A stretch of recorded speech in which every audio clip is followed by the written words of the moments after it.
नमस्कार साथियों, स्वागत है आपका हमारे यूट्यूब चैनल में। आप छत्तीसगढ़ की किस जगह से हमारे समाचार सुन रहे हैं, कृपया कमेंट बॉक्स में लिखकर हमें जरूर बताएं।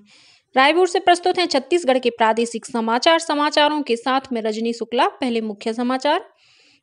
प्रधानमंत्री नरेंद्र मोदी ने विकसित भारत संकल्प यात्रा के लाभार्थियों से बातचीत की। कहा कि इस यात्रा के माध्यम से केंद्र की सभी योजनाओं का भरपूर लाभ लोगों तक पहुंचाने का लक्ष्य है। प्रधानमंत्री ने योजनाओं की जमीनी हकीकत जानने के लिए कांकेर जिले के ग्राम मनकेसरी में आयोजित शिविर में शामिल हितग्राही कुमारी भूमिका भू आर्य से भी वर्चुअल चर्चा की। अयोध्या में रामलला की प्राण प्रतिष्ठा के पहले पीएम मोदी ने जनता से स्वच्छ मंदिर अभियान का हिस्सा बनने की अपील की है। कांकेर जिला भाजपा उपाध्यक्ष की अज्ञात लोगों ने गोली मारकर की हत्या। आरोपियों की गिरफ्तारी की मांग को लेकर भाजपा कार्यकर्ताओं का धरना प्रदर्शन जारी। और प्रदेश में 11 जनवरी से न्यूनतम तापमान में गिरावट आने के साथ ही ठंड बढ़ने के आसार। अब समाचार विस्तार से। प्रधानमंत्री नरेंद्र मोदी ने कहा है कि विकसित भारत संकल्प यात्रा के माध्यम से केंद्र की सभी योजनाओं का भरपूर लाभ लोगों तक पहुंचाने का लक्ष्य है। कल दोपहर वीडियो कॉन्फ्रेंसिंग के जरिए विकसित भारत संकल्प यात्रा के लाभार्थियों के साथ बातचीत करते हुए श्री मोदी ने कहा कि सरकार समाज के अंतिम व्यक्ति तक पहुंचकर सभी को सरकारी योजनाओं से जोड़ रही है। उन्होंने बताया कि पिछले 9 वर्षों में केंद्र सरकार की कल्याणकारी योजनाओं से करोड़ों लोगों का जीवन सुगम बना है। प्रधानमंत्री ने कहा कि गांव हो या शहर, सभी जगह विकसित भारत संकल्प यात्रा को लेकर लोगों में उत्साह है।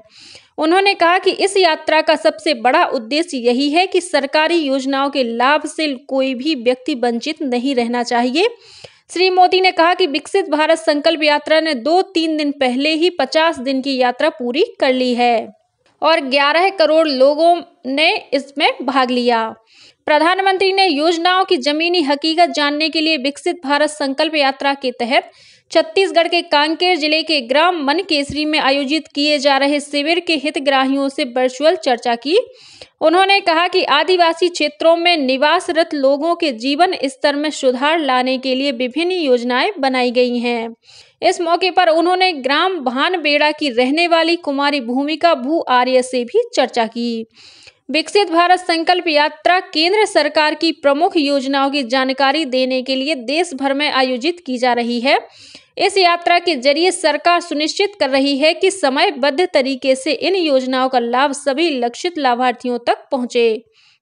पिछले वर्ष 15 नवंबर को इस यात्रा की शुरुआत के बाद से प्रधानमंत्री देश के अलग अलग भागों से विकसित भारत संकल्प यात्रा के लाभार्थियों से नियमित बातचीत कर रहे हैं। अयोध्या में रामलला की प्राण प्रतिष्ठा के पहले पीएम मोदी ने जनता से स्वच्छ मंदिर अभियान का हिस्सा बनने की अपील की है। 14 जनवरी को मकर संक्रांति के दिन से शुरू होने वाले इस अभियान में हर स्थान के हर मंदिर में लोग जाकर सफाई करेंगे। 14 जनवरी से 22 जनवरी तक चलने वाले इस अभियान में हर बड़े से लेकर छोटे मंदिरों में सफाई की जाएगी। पीएम मोदी ने कहा कि देश भर के लोगों से मेरी प्रार्थना है कि भव्य राम मंदिर के निर्माण के निमित्त मकर संक्रांति के दिन से छोटे मोटे सभी तीर्थ स्थलों पर स्वच्छता का बहुत बड़ा अभियान चलाना चाहिए। केंद्र सरकार की विभिन्न कल्याणकारी योजनाओं का लाभ लोगों तक पहुंचाने के लिए प्रदेश में विकसित भारत संकल्प यात्रा निकाली जा रही है। इसी कड़ी में कल कोरिया जिले में बैकुंठपुर विकासखंड के ग्राम आमी में लगाए गए शिविर में केंद्र सरकार के संयुक्त सचिव और जिले के लिए नियुक्त नोडल अधिकारी अनुपम मिश्रा शामिल हुए। इस मौके पर श्री मिश्रा ने शिविर में लाभान्वित होने वाले हितग्राहियों से चर्चा की।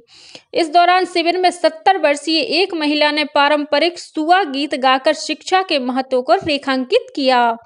वहीं शक्ति जिले के ग्राम मलदा और घिबरा में आयोजित संकल्प शिविर में किसानों को ड्रोन स्प्रेयर के माध्यम से नैनो यूरिया का छिड़काव करने की तकनीक बताई गई। इस मौके पर वरिष्ठ कृषि विकास अधिकारियों ने किसानों को नैनो यूरिया का उपयोग और उससे होने वाले लाभ की जानकारी दी। इसी तरह जांजगीर चांपा जिले की ग्राम पंचायत बरबसपुर, धरासिव, फरहदा, साकर, मोहगांव और झर्रा सहित अन्य पंचायतों में विकसित भारत संकल्प यात्रा का प्रचार वाहन पहुंचा।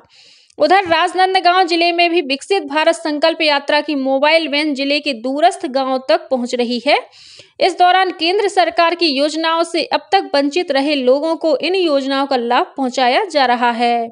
उधर धमतरी जिले के सभी चारों विकासखंड के 12 गांवों में आज 9 जनवरी को संकल्प शिविर आयोजित किए जाएंगे। कांकेर जिला भाजपा उपाध्यक्ष और नगर पंचायत पंखाजूर के पूर्व अध्यक्ष तथा पार्षद असीम राय की रविवार देर रात अज्ञात लोगों ने गोली मारकर हत्या कर दी। मिली जानकारी के अनुसार असीम राय रविवार रात 8 बजे अपने दोपहिया वाहन से पंखाजूर के पुराना बाजार की तरफ जा रहे थे। इसी दौरान 2 अज्ञात लोग वहां पहुंचे और चलती गाड़ी से असीम राय पर गोली चला दी। गंभीर हालत में असीम राय को पंखाजूर के सिविल अस्पताल ले जाया गया, जहां डॉक्टरों ने उन्हें मृत घोषित कर दिया। घटना के बाद दोनों अज्ञात हमलावर फरार हो गए। पुलिस ने मामला दर्ज कर अज्ञात आरोपियों की तलाश शुरू कर दी है। गौरतलब है कि असीम राय पर इससे पहले भी वर्ष 2014 में हमला हुआ था, तब गोली उनके कंधे पर लगी थी। इस बीच पूर्व विधायक मंतूराम पवार और भोजराम नांग के नेतृत्व में भाजपा कार्यकर्ताओं ने आरोपियों की शीघ्र गिरफ्तारी की मांग को लेकर धरना प्रदर्शन शुरू कर दिया है। श्री पवार ने कहा कि जब तक आरोपियों की गिरफ्तारी नहीं होगी, तब तक धरना प्रदर्शन जारी रहेगा। वहीं अंतागढ़ के विधायक विक्रम उसेंडी ने असीम राय की हत्या को राजनीतिक साजिश करार दिया है। कृषि मंत्री रामविचार नेताम ने महात्मा गांधी उद्यानिकी एवं वानिकी विश्वविद्यालय सांकरा पाटन में सहायक प्राध्यापकों की नियुक्ति प्रक्रिया को स्थगित कर रखने के निर्देश दिए हैं। गौरतलब है कि महात्मा गांधी उद्यानिकी एवं वानिकी विश्वविद्यालय सांकरा पाटन में दोषपूर्ण नियम विरुद्ध भर्ती प्रक्रिया तथा प्रबंध मंडल के गठन में की गई अनियमितता की शिकायत छात्र छात्राओं ने कृषि मंत्री से की थी, जिस पर त्वरित कार्यवाही करते हुए नियुक्ति प्रक्रिया स्थगित कर दी गई है। छत्तीसगढ़ उच्च न्यायालय ने उदंती नेशनल पार्क में अवैध कब्जे के मामले में दायर याचिका को खारिज कर दिया है। साथ ही हाई कोर्ट ने याचिकाकर्ताओं के खिलाफ वन विभाग को कार्रवाई करने के निर्देश दिए हैं। उच्च शिक्षा मंत्री बृजमोहन अग्रवाल ने कल अपने राजनांदगांव प्रवास के दौरान जिले के स्वामी आत्मानंद शासकीय अंग्रेजी माध्यम आदर्श महाविद्यालय सोमनी में आयोजित राष्ट्रीय एकता शिविर के समापन समारोह में शामिल हुए। इस मौके पर श्री अग्रवाल ने कहा कि राष्ट्रीय एकता शिविर में एक दूसरे को पास से समझने और जानने का अवसर मिलता है, साथ ही राष्ट्रीय एकता को भी बढ़ावा मिलता है। इस शिविर में देश के 14 राज्यों के राष्ट्रीय सेवा योजना NSS के कैडेटों ने भाग लिया।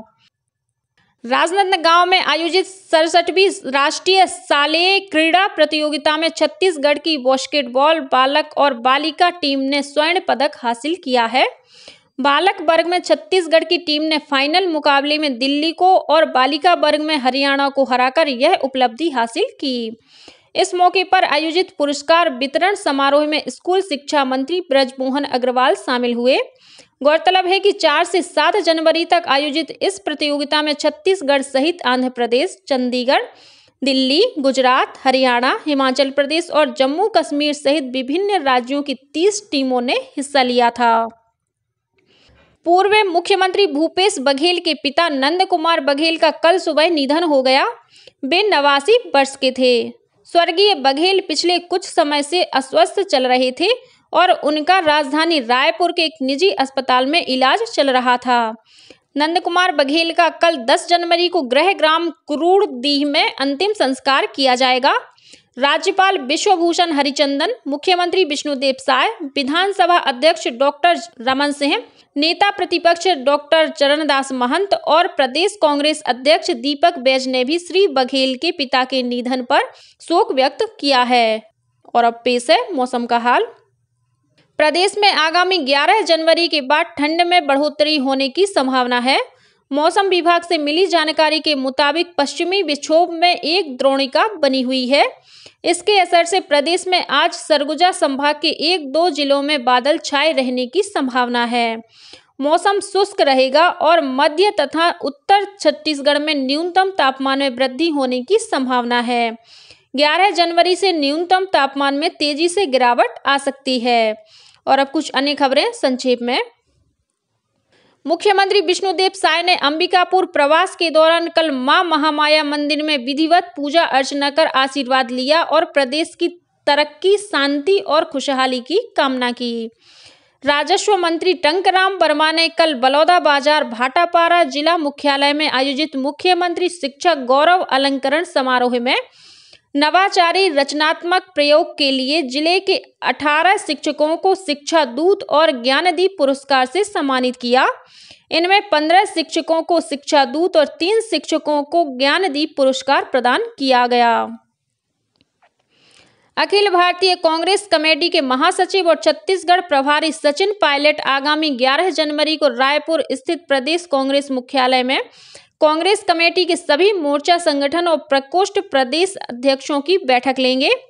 राजस्थान के बीकानेर में 11 से 15 जनवरी तक आयोजित होने वाले अंडर 17 बालक सॉफ्टबॉल स्कूल नेशनल गेम्स के लिए छत्तीसगढ़ की टीम में बीजापुर जिले के 6 खिलाड़ियों का चयन हुआ है।